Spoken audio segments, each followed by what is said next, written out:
อันนี้นี่สบายดีอันนี้เป็นบังบ่แม่นบังซาได้พี่น้องเฮ็ดบังซาก็ได้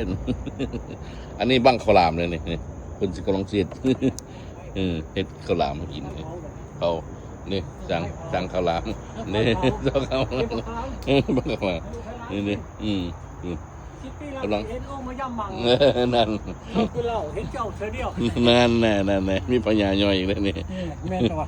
แม่นโอ้กัดขอบใจเด้อกำลังเสียบ เผาให้เบิ่งไปหน่อยวิธีเผา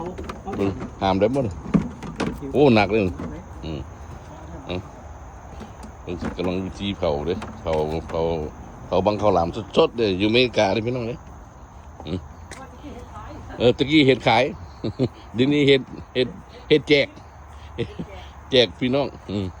เบิ่งดูนี่เฮือนเราคักวะมีมดครบมดนี่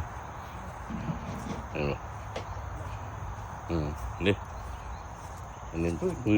นเผาจังเลยเห็นไหมพื้นเป็นยังอันนั้นต้องสาวเฮ็ดอะไรเนี่ยโอ้มาตะไก่เนาะเก็บผักเลยแต่เศร้าๆคนพี่น้องผักข้างแง้งก็มีเห็นไหมมีมดนะเหมือนบอกเก็บเมื่อเราเก็บผักเก็บนี่ผักงอก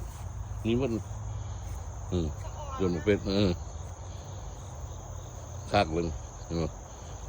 คนนี้สาวสวนได้นี่สาวสวนอายุอเมริกานี่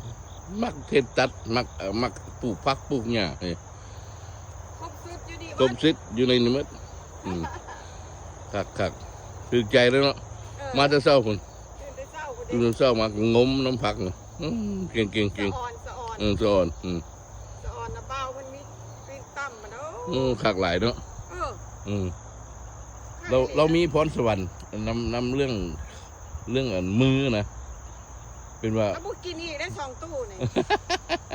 ปลูกโลกินปลูกไว้ให้สาธารณะแล้วก็นี่เห็นป่ะปลูกไว้ให้พี่น้องกินมาเก็บเอาได้บุญหลายนะเพิ่นก็เอาไปวัดเพิ่นไปวัดเก็บไปวัด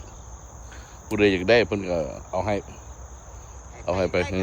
ผู้ใดอยากได้เพิ่นก็เอาให้ไปกินเนาะโอ้ได้บุญหลายพ่อคุณน่ะประเภทนะเพชรนี่ยังเก็บประเภทนี่ยังบ่แล้วเขือก่อนพุ่นน่ะเขือได้เป็นคู่แล้วโอเคผู้เก็บก็ได้บุญหลายนี่เจ้าอยู่ดีไม่แข็งสุขภาพแข็งแรงเด้อน้องเด้อโอเค